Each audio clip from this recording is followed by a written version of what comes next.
not enough food, and the steady hum of anxiety in my chest that I'd long since mistaken for motivation. I had been living on borrowed energy for months, convincing myself that every headache, every wave of dizziness, every short breath was just exhaustion I could push through. I told myself slowing down wasn't an option, not when I had deadlines to meet, bills to cover, and a family that always found ways to remind me of their needs. By noon, I was standing in front of the conference room, halfway through a presentation for one of our biggest clients. The slides blurred slightly, but I kept speaking, my voice steady even as the edges of my vision dimmed. I told myself it was just nerves, maybe dehydration. Then, as I reached for the folder on the table, the world tipped sideways. There was no graceful stumble, no time to catch myself. One moment I was upright, the next I was falling into blackness. When I opened my eyes again, it was to the sterile brightness of hospital lights and the rhythmic beeping of machines. Cold electrodes clung to my chest, an IV tugged at the crook of my arm, and the air smelled faintly of antiseptic. A nurse leaned over me with a calm but firm smile, adjusting the drip as she spoke. "You had a cardiac event," she said. "You're stable now. We've been monitoring you closely. You're lucky your coworkers reacted quickly and called the ambulance." I nodded faintly, the words slow to settle in. Then she added, almost as an afterthought, "We reached out to your emergency contacts. Your parents were notified." Something inside me braced at that, waiting for the sound of familiar footsteps, for my mother's worried voice or my father's gruff attempt at reassurance. Hours stretched into a day, then two. No one came. Not a call, not a text, not even a message left at the nurse's station. Lying there with the monitors tracking each beat of my fragile heart, I realized the silence from them was louder than the machines. The absence hurt more than the IV needle digging into my skin, more than the ache in my chest. And on the second night, when I reached for my phone, the screen lit up with a single notification that made the truth impossible to ignore.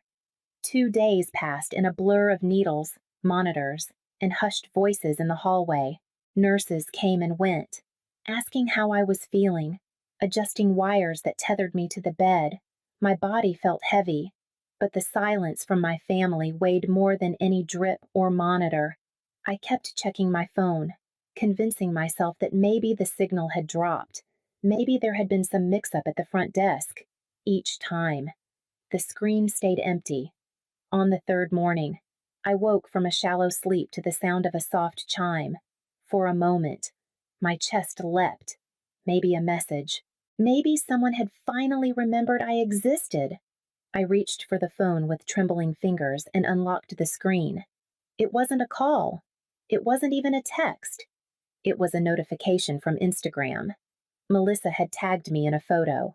I opened it and felt the room tilt, even though I was lying flat.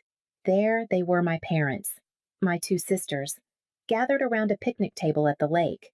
My mother smiling over her deviled eggs, my father holding a beer, Paige with her head thrown back in laughter, Melissa's caption in bold. Curated letters read, "Family Day without the drama." The words sliced through me sharper than any scalpel. I stared at their faces, their joy framed like a celebration, while I lay here tethered to machines they couldn't be bothered to stand beside.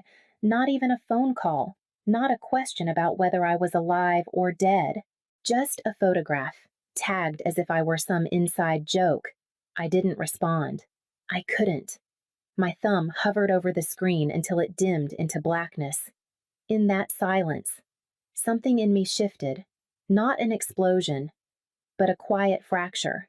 The kind that doesn't scream, but seals itself closed with finality. I set the phone down, my chest heavy but strangely clear, knowing deep down that a line had been drawn I could never erase.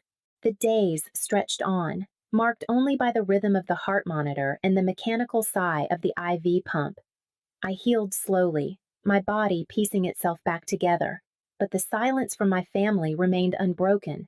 After the photo tag, I stopped hoping.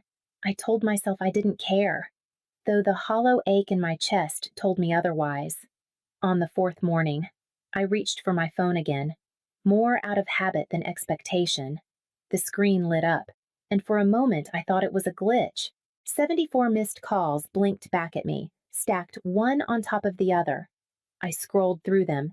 Dad, Dad, Dad, like an endless list. Beneath them sat a single unread text. We need you. Answer immediately. No greeting, no concern. Not a single word about what had happened to me. Just urgency, stripped of context, like I was nothing more than an emergency hotline they couldn't get through. I read it 3 times, waiting for something to shift inside me, for panic, for guilt, for the instinct to grab the phone and call back. But there was only a strange stillness, the kind of clarity that comes after too many storms. The rage came first, sharp, bright, filling every vein. Then it burned itself out as quickly as it had arrived, leaving only a calm, cold understanding. They hadn't come to the hospital because my body had collapsed. They hadn't called because they worried I might not wake up. They called now because something was falling apart for them. I placed the phone face down on the table, the vibration still humming against the surface as new calls poured in. I didn't pick up. I couldn't. The truth was too clear now, and it sat heavier than any monitor could measure. I turned toward the window, the sunlight spilling across the floor, and thought of the one number I hadn't dared to dial in months. My father's text still glowed on the screen, cold and sharp. When I set the phone aside and scrolled through my contacts, my finger hovered over the names I never called anymore, then stopped at one I had left untouched for months. Gramps. I almost closed it. Shame, pride, and old embarrassment tangled together. But before I could overthink, I pressed dial. He answered on the second ring. Ilawan. His voice carried no hesitation, no irritation at the silence I'd kept between us, only concern.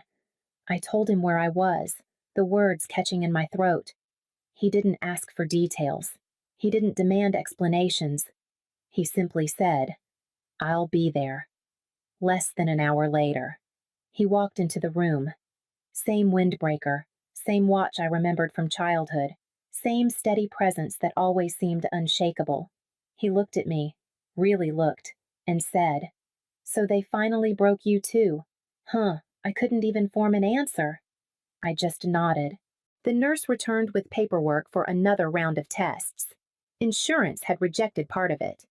Before I could protest, Gramps reached for his wallet and signed without blinking. He didn't make a show of it, didn't lecture me. He just handled it, as if my well-being mattered more than the cost. Then he pulled out a small notepad. "Tell me about your bills," he said. "All of them." I hesitated, but under his steady gaze, I began listing them, one by one. The hidden details spilled out: the transfers to Melissa, the rent payments for Paige, the car insurance for Mom, the loan I never signed but somehow carried. Each confession left me more drained than the last. He didn't react with shock. He only made a quiet sound in his throat, disappointment mixed with confirmation, and kept writing. For the first time in years, I didn't feel invisible. I didn't feel like a background character in someone else's family story. I felt seen, as if my exhaustion wasn't weakness but evidence of how much I'd carried alone. When he closed the notepad, he said simply, "Then we start cutting."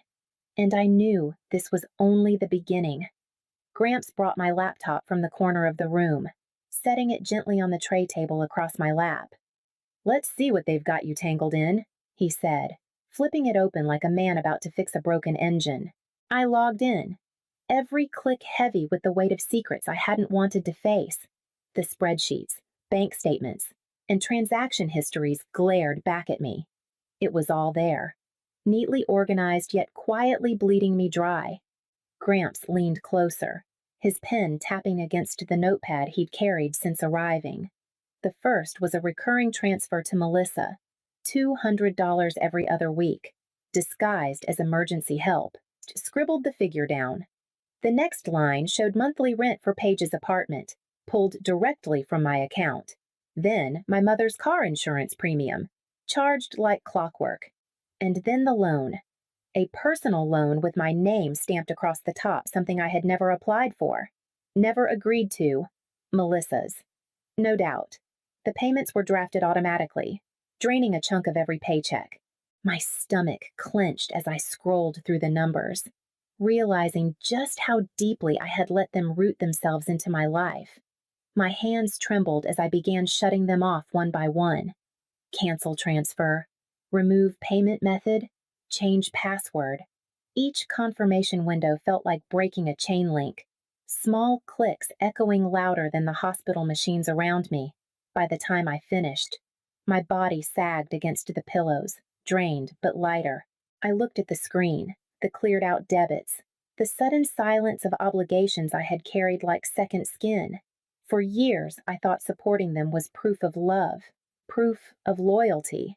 But the truth glared back at me in black and white. I wasn't a daughter or a sister to them. I was infrastructure. I was a system that kept running until it broke. Gramps closed the laptop, his hand resting on top of mine for just a moment. No lecture, no judgment, just quiet confirmation. And as the hospital settled into evening silence, my phone lit up with the first angry message. The first message arrived before midnight.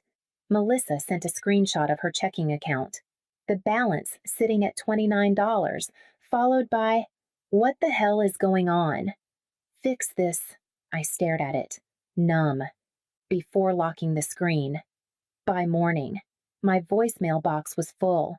Paige's voice cracked with rehearsed sorrow. "Please don't punish me for things I didn't do. I love you.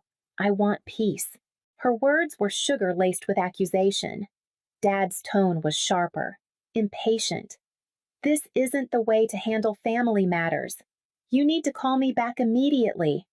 It wasn't concern, it was command. Then my mother's message. Calm and clipped Elowen. I just heard what happened.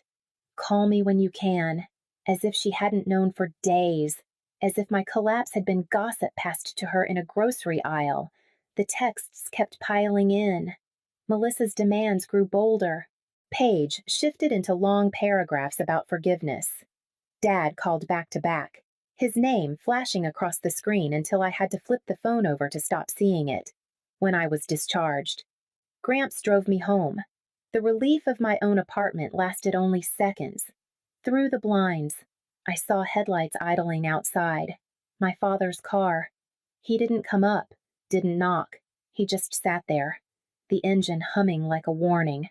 I turned off the lights and sank into the couch, every nerve tight with dread. The phone vibrated again on the table, its glow cutting across the dark room. I silenced it without looking. For the first time, I felt the full weight of what I had done cutting them off, severing ties they thought unbreakable. Fear pressed against my chest, but beneath it, something steadier pulsed. Resolve. And as the night deepened, Gramps' words echoed once you start cutting. You can't stop halfway. A week after I was discharged, Gramps showed up at my apartment with a manila envelope tucked under his arm. He didn't sit right away, just handed it to me with a heaviness in his eyes. "You need to see this," he said. Inside were printed emails and draft filings from a law office I'd never heard of. My parents' names were all over them. The words blurred for a moment, but then sharpened petition for emergency conservatorship. They were claiming I was mentally unstable after the collapse, that I was erratic, incapable of managing finances, in need of temporary guardianship. My father was listed as the preferred conservator. The air went cold in my chest. Silence had cut me. Indifference had hollowed me out. But this was theft of something deeper. They weren't content with my money. They wanted my autonomy, my voice, the right to decide who I was. Gramps sat across from me, his hands folded. "They've done this before," he said quietly, "years ago, when your uncle tried to pull away. It didn't work then, and it won't now. But you need to act fast. He had already arranged a lawyer. By that evening, the attorney was in my living room with a stack of counter documents. We filed a preemptive response notarized letters from my doctors confirming I was fully competent. Employment verification proving I had voluntarily taken leave. Financial records showing deliberate action, not instability. It never even made it to court. Their lawyer withdrew, likely realizing he had been sold a family sob story too flimsy to defend. When the news came through, I didn't feel triumph. I felt hollow, like a line had been crossed that could never be uncrossed. The people who gave me life had tried to erase the person living it. I closed the envelope and set it aside. But the weight of it pressed deeper than paper ever could, and I knew this wasn't the end. It was only the next act. It didn't take long for the smear campaign to start. Melissa was first, posting a shaky video with red eyes and no makeup, her voice trembling as she talked about how hard it was to watch a sibling turn against the people who raised her. Paige followed with a polished version soft lighting, piano music in the background saying I was hurting the family and that they were only trying to help me through my dark flooded their pages, people praising their strength, praying for unity, calling me selfish without ever hearing my name. For a moment, I wondered if maybe they'd won. They had always been good at playing the part, and the internet loves a tragedy with pretty faces. Then the cracks began to show. Someone dug up Melissa's old Instagram post, Family Day Without the Drama, the one she tagged me in while I was still lying in a hospital bed. Screenshots spread, side by side with her crying video. And the tide shifted. People began asking questions. More old posts resurfaced Paige's tweets about moochers who fake trauma. My mother's smiling dinner photo taken the night I collapsed. The story they built crumbled under its own contradictions. Within weeks, the fallout hit. Paige's boutique was flooded with refund demands until she shut down her website. Melissa's sponsors cut ties, releasing statements about misalignment of values. And my father, once so proud of his reputation at work, was placed on leave after a client forwarded the viral thread to HR. Their image, the weapon they had always sharpened against me, lay shattered. And as I watched from the quiet of my apartment, I realized they were running out of shields to hide behind. I should have expected another move, but even then, the performance stunned me. A photo appeared online, my parents, Melissa, and Paige standing outside the old house with downcast faces, arms linked like survivors of a storm. The caption read, "We forgive her. Family is forever. Forgiveness." The word hit me like a slap. They had abandoned me in a hospital bed, mocked me in public, tried to steal my autonomy in court, and now they positioned themselves as merciful saints, ready to welcome me back if only I repented. Days later, a letter arrived. My father's handwriting scrawled across the final page of a freshly drafted will. Everything, it said, would pass to the family members who maintained unity. I was officially disinherited until I returned and reconciled. For a long moment, I just stared at the paper. Years ago, it might have crushed me, the ultimate rejection. But now, the sound that came out of me wasn't a sob. It was laughter low, startled, and then rising until I had to set the letter down. I had never wanted their money. I had only ever wanted to matter. Gramps' lawyer came the next morning. Together, we drafted a legal waiver of claim to the estate. We added a permanent no-contact order, removing every family member as emergency contact or next of kin. Every signature was a line cut clean. Every initial another cord severed. When I was done, I pressed the pen into the desk and exhaled. It didn't feel like loss. It felt like the first time my life truly belonged to me. 2 weeks later, I packed my bags, and Gramps and I drove toward the mountains. The mountains rose before us like a promise, their slopes wrapped in quiet green. Gramps drove with one hand on the wheel, the other resting on a thermos of coffee. The same calm presence he had been through every storm. By the time we reached the cabin, the air felt lighter, as though the weight I had carried all my life couldn't follow me this far. We settled into a rhythm that belonged only to us. I took a remote job with flexible hours, nothing like the frantic schedule that had once ruled me. My mornings were slow coffee on the porch, a book open across my lap, silence broken only by the wind in the trees.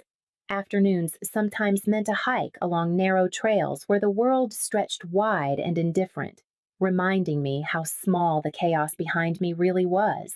Every so often, my phone would buzz with a message from the past, a cousin asking what really happened, an old neighbor forwarding a link to some rumor my sister still spun online. I never explained. Let them tell their stories. Let them cling to the versions where I was cruel and ungrateful. I no longer needed to defend myself against their lies. One evening, as the sun dipped behind the ridge and the cabin filled with gold, I closed my book and whispered aloud, "The truth I had waited too long to claim peace is better